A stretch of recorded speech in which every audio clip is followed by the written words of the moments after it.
O professor é o principal instrumento, é insubstituível. Pode botar quantas máquinas quiser. Mas a valorização dos professores ainda é um grande desafio também para o país. A obrigação do MEC é atualizar o valor do piso todo ano. Mas quem paga são os estados e os municípios. Aí começa a confusão.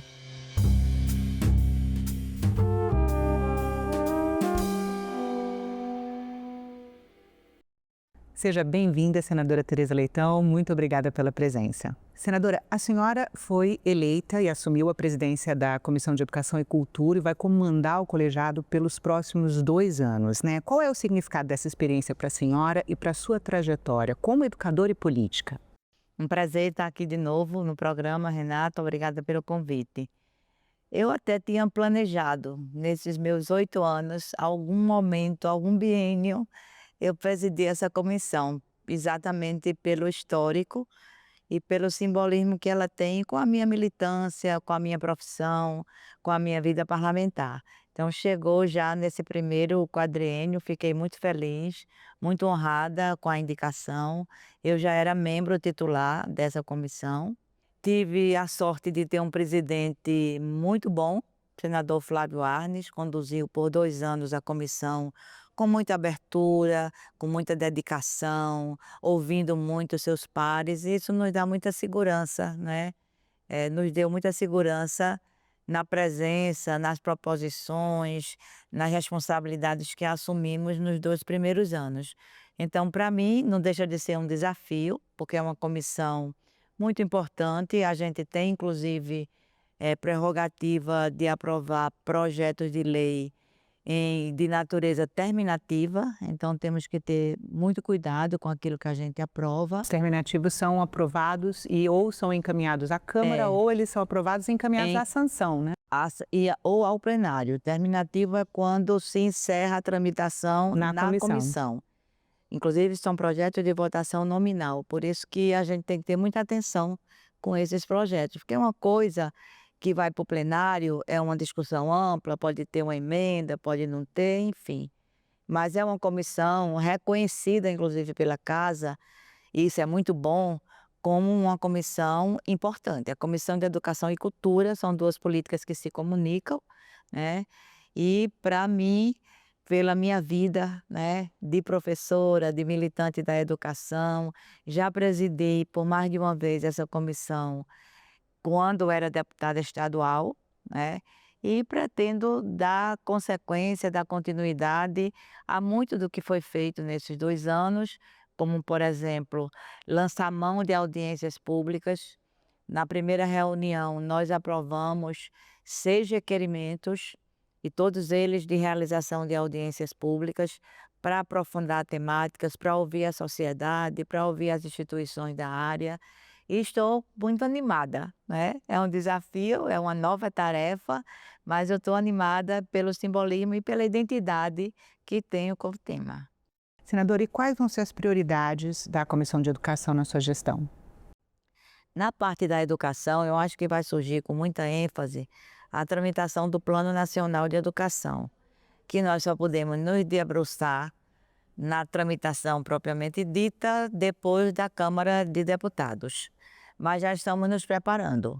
Realizamos audiências públicas o ano passado, vamos realizar este ano, porque é um projeto de longo alcance, é um plano decenal. A sua vigência teve que ser, inclusive, prorrogada até o final deste ano de 25, e as informações que eu tenho da Câmara é que já foi criada uma comissão especial para análise do projeto, né, presidida pelo coordenador-geral da Frente Parlamentar da Educação, e também já tem relator designado. Estamos só aguardando a presidência da Comissão de Educação para estabelecer um diálogo que possa favorecer a tramitação, que ela seja ágil, seja rápido, sem prejuízo do debate do vasto conteúdo que é o plano.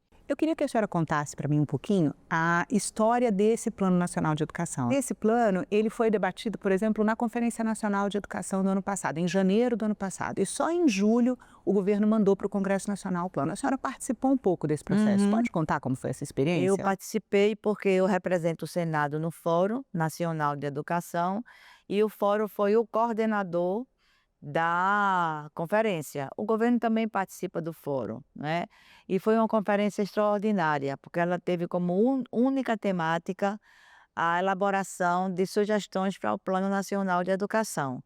Tivemos como antecedendo a Conferência Nacional, conferências municipais, conferências estaduais.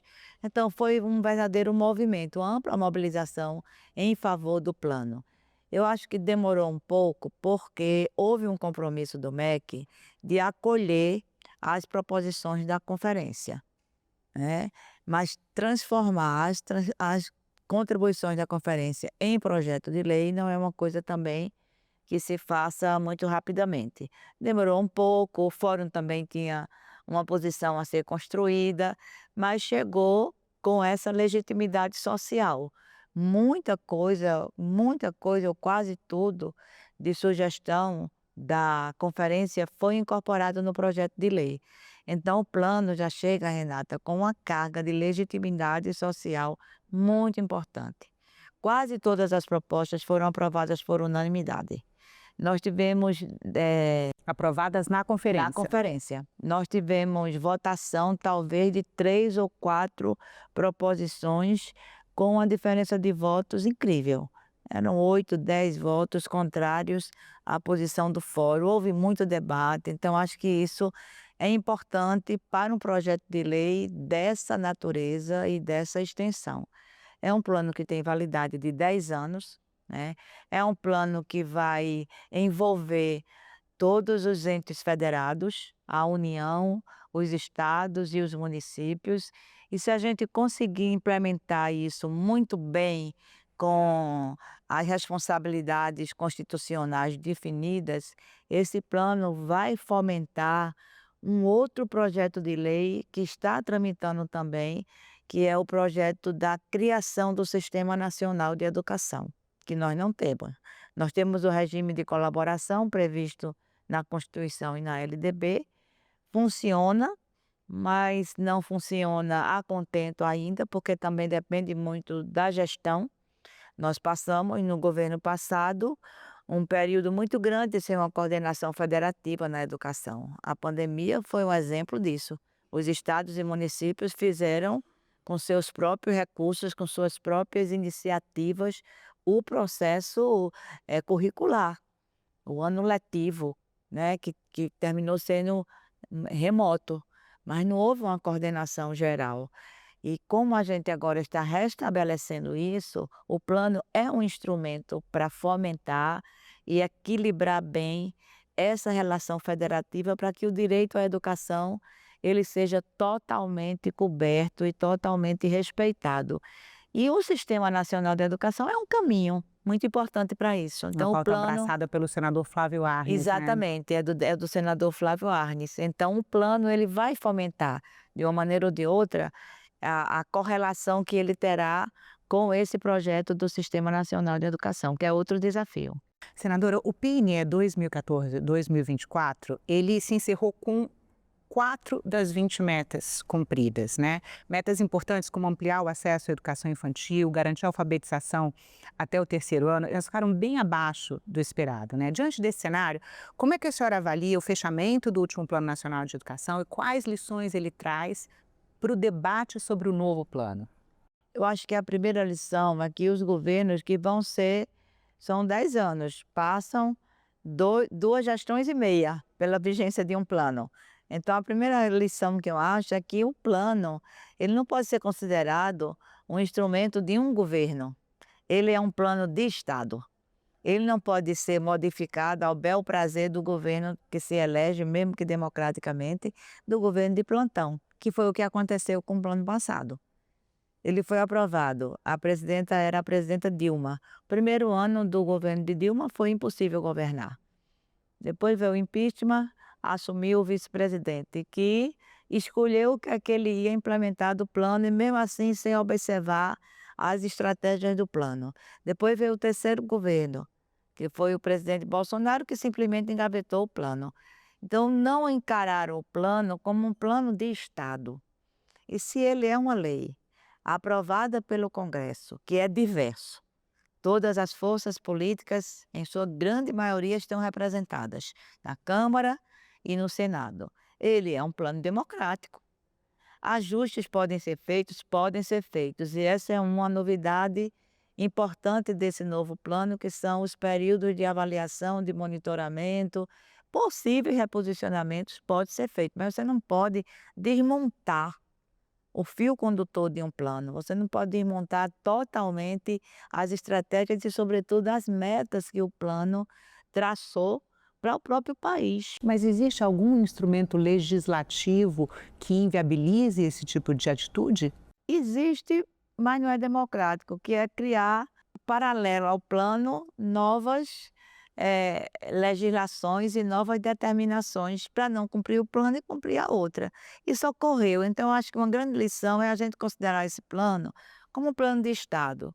Se é preciso fazer alguns ajustes no decorrer dos governos, não apenas por concepções diferenciadas, mas também porque a estratégia traçada, na hora que ela foi ser implementada, ela não demonstrou a eficácia necessária e precisa ser alterada, não há problema de fazer isso. O que se não pode fazer é esquecer que o plano existe, né? A outra questão que o plano traça também, né, esse novo, é como será a governança, para que a gente não deixe para no final a gente estar chorando as pitangas do que não foi executado, que a gente possa, no decorrer da implementação, ir dando conta dos ajustes que precisam ser feitos e, sobretudo, nas responsabilidades de cada ente federado. Eu tiro o exemplo da creche, que é onde a gente tem menos cobertura. É no início da educação básica, porque a obrigatoriedade, que antes era só, a gente foi avançando lentamente. A primeira obrigatoriedade que a gente teve foi do ensino fundamental, e o ensino fundamental de 7 a 14 anos, dentro da chamada faixa etária, entre aspas, normal. E que o Brasil só conseguiu universalizar no fim da década de 1990, né? Exatamente, com o advento do Fundef, no governo Fernando Henrique Cardoso. Fernando Henrique deixou esse legado, sem sombra de dúvida. Ele terminou o governo com 95% de matrículas no ensino fundamental de 7 a 14. Aí ficaram de fora ensino médio, que de 95 a matrícula cai para o índice de 82%, já naquela época, né? E a educação infantil, não apenas creche, mas também pré-escola. E o nível superior, que é outro departamento, digamos assim, e que a gente também tem que se debruçar sobre ele, né? Então, depois a gente ampliou. Agora, recentemente, no governo Lula, nós ampliamos a obrigatoriedade da pré-escola até o ensino médio. Então, a creche, ela é ofertada, mas ela não está universalizada, porque é como se fosse uma oferta dentro do que é possível ser. Aí o que é que está acontecendo? Os estados estão assumindo para si a doação de creches para os municípios. Só que a participação na manutenção da creche para o ente estadual dura 1 ano. Em alguns estados está se fazendo isso. Aí depois o município assume. O que a gente precisa, e o plano mostra isso, é prover os municípios de condições de ampliar essa oferta de creche de modo a atender a perspectiva de universalização. E esse é um tema que a gente está trazendo para o plano, que também é um diálogo novo, que é a vinculação à primeira infância. O marco legal da primeira infância, que foi aprovado também recentemente, está empurrando essa necessidade, que não é uma simples necessidade, é a porta de entrada no sistema de educação. A creche é direito da criança e ajuda também as mulheres, as mães, a terem também uma vida profissional, a terem outras alternativas com segurança, né, de deixar seu filho numa escola. Então esse desenho, essa modelagem, o plano está atento a ela, porque há uma demanda crescente para a creche, crescente. E se a gente consegue isso, a gente tem a porta de entrada no sistema público aberta, que quem entra numa creche pública continua na pré-escola, continua no ensino fundamental, continua no ensino médio. E a outra questão que também o plano está se debruçando é um programa hoje, é um programa do governo que tem avançado bastante, que são as escolas em tempo integral. É outra coisa fundamental, porque os resultados, eles já são bem alvissareiros. Então é importante não apenas a gente ter o tempo estendido, mas aproveitar esse tempo estendido para oferecer mais qualidade na educação. Aí eu digo, não é o tempo que deve ser integral, é a educação que deve ser integral. Aí a gente fazer esse diálogo para poder ter mais São etapas experiências. de desafios, né, Etapas e senadora? desafios, Porque o que a gente exatamente. chama de escola em tempo integral no Brasil, em outros países é só escola, né, porque É não só tem essa escola. escola de 4 horas em lugar É, nenhum, né. é. É muito difícil você encontrar algum país com educação básica no turno noturno. É difícil. 19 horas, 18 horas está encerrado o expediente. No Brasil a gente tem que ter ainda educação de jovens e adultos. Agora a gente está incluindo a pessoa idosa, a educação de jovens, adultos e pessoa idosa, pelo déficit histórico que a gente tem no direito à educação. Então é preciso que o plano ainda também tematize sobre essas áreas, porque se a pessoa quer aprender, quer estudar, independente da idade, ela tem que ter essa oportunidade. Senadora, a busca por equidade na educação é um ponto central do novo Plano Nacional de Educação. E quais medidas a senhora considera essenciais para garantir que estudantes de diferentes contextos sociais, econômicos e culturais tenham acesso a uma educação de qualidade e oportunidades iguais? Primeiro é a matrícula, que deve ser em alguns momentos, como na pré-escola, por exemplo, e depois da Covid isso foi necessário fazer, a tal da busca ativa. O abandono escolar foi muito grande na Covid, notadamente no ensino médio. Então os municípios e os estados têm que ter, se a matrícula não está proporcionalmente aos dados da população, alguma coisa está errada. Então recorrer à busca ativa é uma coisa muito importante E para como se que se faz a busca ativa, senadora? visitas. Visitas domiciliares, chamadas, aproveitar as instituições de quem é do CAD único, por exemplo, visita dos conselhos tutelares. É uma articulação entre quem tem acesso às famílias para poder trazer para a escola. Eu já vi Mas, senadora, eu consigo ver isso funcionar em cidades não, eu pequenas. já vi na capital, eu já vi no Recife, uma secretária visionária, uma secretária de educação visionária, ela foi sabe para onde? Para Feira Livre, com um megafone, na capital de Pernambuco. Nós estamos aqui para matricular seu filho na escola. Você ainda não apareceu na escola do seu bairro para matricular seu filho. Quer fazer um pré-cadastro aqui? Está aqui uma banquetinha. Procure aqui nessa banquetinha que a gente vai fazer. E cresceu a matrícula de fato. Cresceu, porque havia um descompasso entre a população que deveria estar na escola e o número de matrículas. Então é a criatividade também, né, a determinação, a criatividade, isso é um primeiro passo. O primeiro passo é entrar, né, é o acesso. O segundo passo é manter, porque muita gente entra e precisa sair, que foi o que aconteceu na pandemia.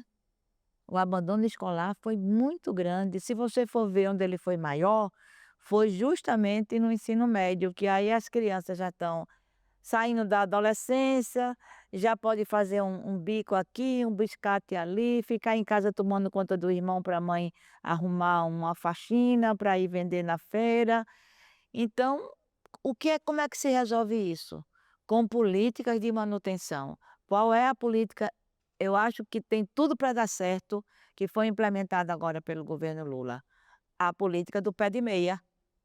porque aí o jovem sabe que tem aquele dinheiro mensal e sabe que vai ter uma poupança ao final do curso, e isso estimula ele a continuar, a reagir a essas questões, a esses desafios e concluir o seu curso. E o terceiro aspecto, a gente Pé de meia que beneficia os alunos do ensino do médio, ensino né? médio, que é onde o abandono é maior. O abandono ainda é maior no ensino médio, né. Então, qual é a terceira vertente dessa política da equidade? É a qualidade da educação. É um tripé: acesso, permanência e qualidade. Aí essa qualidade se manifesta como? Materialmente, é verdade. Claro que você tem toda a subjetividade de uma organização curricular, você tem toda a subjetividade de tratar a diversidade, a rica diversidade cultural do povo brasileiro, mas você tem que ter referências também, para que a criança, o adolescente aprenda, se aproprie do conhecimento construído pela humanidade. A senhora está falando de uma base nacional De uma curricular comum. base nacional, que regionalmente deve ser adaptada àquela realidade, à identidade, e a própria escola também pode ter seus projetos escolares, dependendo das suas alternativas no projeto pedagógico. Então é uma riqueza, Renata, que se a gente se debruçar e tiver condições, porque tudo isso necessita de quê? Condições físicas, condições estruturais das escolas e professores bem formados, valorizados, bem pagos, motivados e que se reconheçam como o principal fator. Se o aluno é o sujeito principal da educação, o professor é o principal instrumento. Papai é insubstituível. Pode botar quantas máquinas quiser. Mas se não tiver alguém para dar suporte, intencionalidade pedagógica àqueles instrumentos, eles nada farão. Não tem inteligência artificial que possa substituir o professor, por conta exatamente dessa subjetividade da relação pedagógica. A relação pedagógica não se estabelece entre um estudante e um computador. Não se estabelece, ela é capenga. Ela se estabelece de fato, o computador pode ajudar, pode mediar um monte de coisa, mas ela se estabelece nesse sentido de compreender o conhecimento, de compreender a história da humanidade, de compreender inclusive a estratégia de utilização daquele conhecimento para a civilização, com essa mediação de diálogo, de troca. Você não troca com o computador, você troca com um humano, né, que Senador, se chama professor e professora. mas a valorização dos professores ainda é um grande desafio também para o Imenso, a país. partir dos salários. O piso salarial é de 4.000 e pouco, a partir daí. E muitos municípios fazem do piso salário único, fazem do piso teto, porque não tem o plano, não tem desenvolvimento da carreira, não se agrega valores que os professores muitas vezes conquistam a partir de sua trajetória acadêmica, entra ali com o curso normal médio, aí faz uma licenciatura plena, depois faz uma especialização, depois faz um doutorado, um mestrado, um doutorado. Tudo isso tem que ser absorvido no desenvolvimento da carreira pelos planos de cargos, porque um professor que estuda, uma professora que estuda, se atualiza e a tendência é que ele tenha um melhor desempenho pedagógico. Mas e em termos de política pública, o que o Senado pode fazer para contribuir? Eu acho que tem que ter esse monitoramento. Nós já falamos isso, inclusive, quando o ministro da Educação esteve na Comissão de Educação e Cultura. O piso, qual é a obrigação do MEC? A obrigação do MEC é atualizar o valor do piso todo ano, a partir de referências citadas na lei do Fundeb. Mas quem paga são os estados e os municípios. Aí começa a confusão, porque eles dizem que não podem pagar. É preciso ter a complementação da União, que a lei também prevê. Então, essa engrenagem ela não tem funcionado muito bem. Tem um GT do piso salarial funcionando no MEC, justamente para que a gente tenha mecanismos de implementar o que a lei define. A descrição do piso ela é extremamente didática. Piso é um valor segundo o qual nenhum professor com formação de nível médio, com a jornada de 40 horas, pode receber em início de carreira. Então, o piso, ele não é um valor solto, ele é um valor relacionado com o início da carreira, portanto, ele prevê um plano de carreira, com a formação de nível médio e com uma jornada de 40 horas. Então, o piso é uma política de valorização, vinculada a esses outros 3 referenciais que configuram, de fato, a valorização profissional. Não é só o salário. Salário é indispensável, mas tem que ter carreira, tem que ter condições de trabalho, que é a jornada, né. Professores hoje têm jornada até de 80 horas semanais, porque pode repetir o vínculo público e pode ter a escola privada como alternativa. Agora, por quê? Porque os salários são baixos. Então é um ponto crucial. Valorização profissional é um ponto crucial. Senadora, muito obrigada pela entrevista. Eu lhe agradeço muito e lhe digo, para concluir mesmo, Renata, que um outro ponto de desafio da nossa comissão é considerá-la também, na prática, a Comissão de Educação e Cultura. A gente recebe todos os projetos que são vinculados à cultura, mas como a pauta da educação quase que nos consome, né, a gente vem deixando a cultura em segundo plano. E E é uma tem o das Plano Nacional de Cultura também, né, também, para é ser uma coisa que eu avaliado. pretendo também, nessa gestão, dar uma visibilidade maior, sem prejudicar toda a importância que a gente tem que dar à educação, que a comissão tenha essa amplitude, de ser Comissão de Educação e Cultura. Muito Muito obrigada, obrigada. senadora.